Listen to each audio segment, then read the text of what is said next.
पर्याप्त किया इसमें आ गया। नित्य तो दो भेद निगोद सभी पूर्ण अपूर्ण निगोद श्वास 18 भाग ही जीते लभ्य प्रज्ञातक सुख रीते जे निगोद जो के जीव नित्य निगोद और निगोद दो प्रकार के होते हैं। तो ये भी इनमें भी दो भेद है, पर्याप्त और अपर्याप्त। अच्छा, तो पर्याप्ति जिनके पर्याप्ति पूरी नहीं है, पर्याप्ति 6 प्रकार की होती है।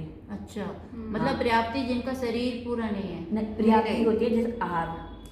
अच्छा, पर्याप्ति में आहार पर्याप्ति, शरीर पर्याप्ति, इंद्रिय पर्याप्ति, श्वास पर्याप्ति, भाषा पर्याप्ति और मन पर्याप्ति। तो पहले आहार को पहले किया जाए कि जो आहार ग्रहण करके ही शरीर बनता है। अच्छा, हाँ, तो इसलिए फिर दूसरा नंबर मिला शरीर को, जिसने शरीर धारण कर लिया वो आ गया, फिर इसमें एक निगोद में आ गया, ये निगोद कहलाएगा। शरीर धारण कर लिया ना, आहार करने से शरीर बना, शरीर से वो धारण करके वो निगोद में आ गया, निगोद रूप ले लिया। तो अब जैसे शरीर, फिर उसके बाद आती है इंद्रिय बनती है, उसके बाद शरीर के बाद निगोद में तो होंगे, निगोद में तो है नहीं। हाँ, उसके बाद श्वास आता है, फिर उसके भाषा, फिर मन सबसे बाद में आता है। भैया में तो कॉपी लानी चाहिए थी। तो ये इसलिए अपर्याप्त हो गया है कि इसमें सारी इनकी प्राप्ति पूरी नहीं होती। ठीक है, वो तो नाम से पता लग गया। प्राप्ति पूरी नहीं होती है। लब्धि अपर्याप्त है ना, लब्धि अपर्याप्त मतलब प्राप्ति लब्धि प्राप्त नहीं कर पाते हैं। हाँ, लब्धि मतलब प्राप्त करना, अपर्याप्त अपर्याप्त है। हाँ, जिनकी लब्धि पूरी हो जाती है वो तो फिर आ जाते हैं एक इंद्रिय में। उन्होंने लिखा ना एक सांस के 18 भाग ही जीते हैं। हाँ, बस वही मतलब 18 भाग पूरी नहीं होती है। 18वें भाग ही मतलब उनकी जो सांस के जो होते हैं ना, उसमें ही वो मरण जन्म हो जाता है। जन्म एक सांस होता है, कितना सा होता है, बहुत सा जैसे हम ऐसे एक सांस लिए ना, तो इसी में 18 बार नहीं, जन्म पलक भी हो गया, मरण भी हो गया। पलक होता है। अच्छा, ये तो मच्छर वाला काम हो गया। मच्छर जीव जो होते हैं ना, एक सांस में 8-10 बार। मान लो हमने जरा सा सब बोला, इसमें कितने जीव मर गए हो जाते हमें एक बार बोलने से भाई फिर तो विकर्मी बन रहे हैं। जो सूक्ष्म जीव होते हैं वो तो दिखाई नहीं देते। हमारे बोलने से ही आंकड़े बन गए। हमेशा विकर्मी कर रहे हैं। बोलना कमी करना चाहिए। तो वो लब्धि अपर्याप्त हो गए। हाँ, क्योंकि उनकी प्राप्ति पूरी पर्याप्त नहीं हो पाई है। पूरी नहीं हो लब्धि माने प्राप्त होना, पर्याप्त होना। हाँ, उनको प्राप्त नहीं हो पाई है, इसलिए वो लब्धि अपर्याप्त कहते हैं। और वो सुख रीते, वे इस उनको किसी प्रकार से सुख की प्राप्ति नहीं होती है, सुख से रहित होती है। जन्म मरण जो होए निरंतर उसे ही क्षुद्र भव कहते हैं। क्षुद्र भव क्या मतलब सबसे छोटा भव। अच्छा, सबसे छोटा वही हो गया ना, 18 वो भी कहेंगे, छोटा नहीं, हीन भी कहना चाहिए उसको। क्या कहते हैं? हीन हीन। हाँ, हीन तो है, छोट वही हीन, छोटा सबसे गिरा हुआ। गिरी भी वो हो गई ना, सबसे छोटा भव क्षुद्र भव संज्ञा। तो जिनवर ने जो उनको क्षुद्र भव की संज्ञा दी है, जिनका जन्म मरण होता रहता सांस के 18वें भाग में।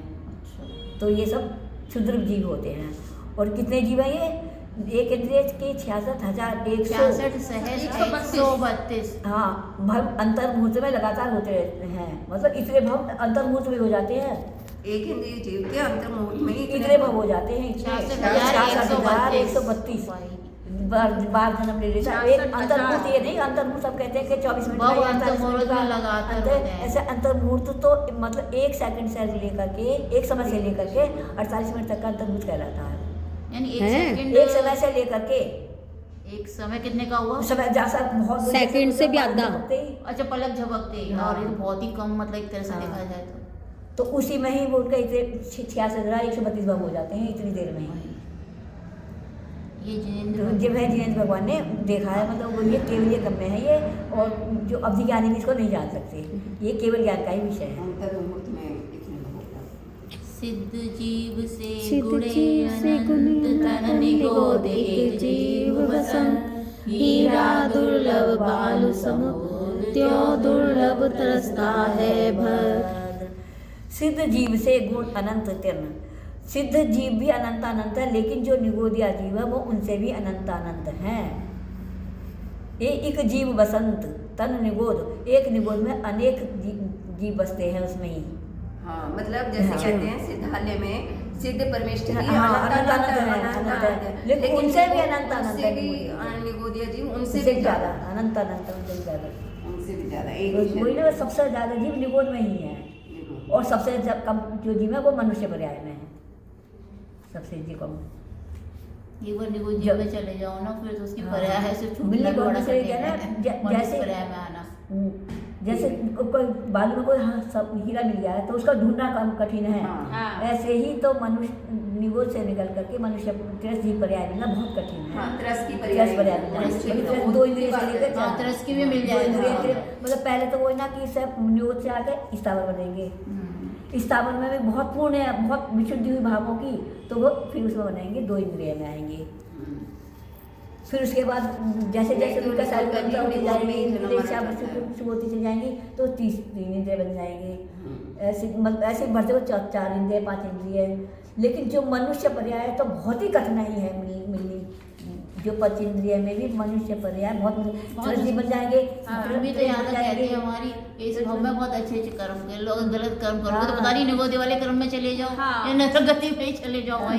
वो तो बहुत ही मतलब हाँ ऐसे बोलती है वो बहुत सही में सोचते तो हम भी ऐसा सोचते हैं, हाँ। लेकिन ये करते समय में पता नहीं लगता। और सबसे बोलना है कि इसको कोई धर्म का अब सोमवार को महाराज की जय। यानी सोमवार का और बुधवार का रख लेते हैं या वीरवार का रख लेते हैं। ठीक है सोमवार और वीरवार रख लो आप। रखना, मंगल मत रखना। हाँ, शनिवार का सोमवार रख और लो ना। वीरवार 2 दिन रख लेते हैं, ठीक है। फ्राइडे रख लो एक मंडे और फ्राइडे। मंडे और हाँ, फ्राइडे मंडे। रख लो। चलो अब सोमवार और शुक्रवार 2 दिन दो रहा दिन करेगा रखेगा। करेगा 3 से 4, ठीक है। फ्राइडे को वो काट है ना। ये कट्टी के निगोद आदि 2 प्रकार के होते हैं, तो नित्य निगोद और इतर निगोद। इतर निगोद 2 प्रकार के होते हैं।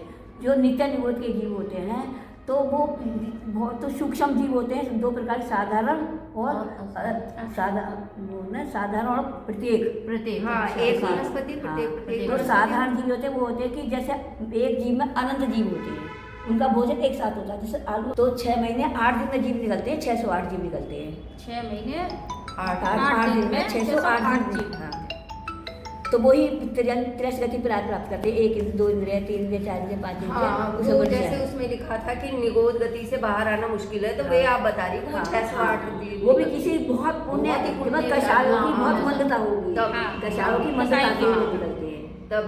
लेकिन उसमें तो कषाय होती नहीं कुछ निगोद जैसे। कसाई होते हैं, निगोद जी कैसे कषाय कर सकते हैं? कषाय वो उनकी पहली भव के ही कषाय पहले भाव में जो कसाई चल रहा है जिससे उन्हें निगोदिया जीव मिला है। वहाँ पर क्या आकर उनकी कसाई की मनता हो जाती है, तो वो पूर्ण उदय से ही तो निकल जाते हैं, जैसे कहते हैं भाड़ जैसे भाड़ बादल जीव जो होते हैं, जो बादल निगोदिया जीव होते हैं, वो मनुष्य पर्याय लेकर के उसी वक्त से मोक्ष भी जा सकते हैं। मनुष्य पर्याय में तो हाँ पर्याय से जा सकते हैं। बादल उनकी बहुत विशुद्धि हो जाती है। साधारण जो है वो तो पहले सबसे पहले 1 इंद्रिय में ही जन्म लेंगे, ये तो 5 स्थावर में ही जन्म लेंगे, उससे आगे जाएंगे नहीं। लेकिन जो बादल है कोई सभी नहीं, कोई मनुष्य पर्याय में तो खैर है समूह है और वनस्पति का है। तो पृथ्वी का एक तो यही है, पृथ्वी वैसे तो ये 4 प्रकार के होते हैं। पृथ्वी का एक, पृथ्वी और ये पृथ्वी का एक। अच्छा इसमें भी प्रकार होते हैं। हाँ, 4 प्रकार के होते हैं। अच्छा पृथ्वी का एक, पृथ्वी और पृथ्वी का है और एक और ध्यान नहीं आ रहा एक दूसरे को। अच्छा हाँ, सूक्ष्म लोग किसी को बादल तो जैसे 3 लोक में 18 से भरे हुए हैं, लेकिन इसमें किसी को बादल नहीं होती है। कितने भी जीव मरण प्राप्त फिर वो उसी में ही समा जाते हैं। अच्छा और बाधा है दूसरे के लिए बाधा उत्पन्न बादल तो वो एक दूसरे को नहीं स्थान नहीं मिल पाता है। अच्छा तो इसलिए बादल वो बड़े होते हैं। ये वही आ गया ना। वनस्पति का 2 प्रकार के होते हैं, साधारण और प्रत्येक। इनमें जो निगोद जीव है साधारण वनस्पति का ही होते हैं। और एक ये देखो जरा ये बताओ, ये जो निगोद या जीव कौन सी गति के जीव होते हैं, पता है कुछ? निगोदिया जी कौन सी गति के जीव? हाँ, तिर्यंश गति के। हाँ, गति 4 है। नहीं त्रियंश नहीं होते हैं वास्तव में। नहीं, आज तो संसार का पाठ चल रहा है ना, पाठशाला में संसार, उसमें पढ़ा था। हाँ, गति 4 होती है। गति 4 होती है। तो मनुष्य गति, नरक गति, देव गति तो और जाके वो बाकी सारे जीव है सब तिरंज गति। त्रियंश गति जैसे ये पेड़ वगैरह ये सब तिरंज गति में है। अच्छा पेड़ वगैरह सब तिर्यंश गति में आए। एक संग जन्म मरण की मतलब साधारण जो शरीर वाले होते हैं उनका आहार और शरीर एक साथी होते हैं, एक साथी उनका जन्म मरण होता है। एक श्वास के 18 वाले श्वास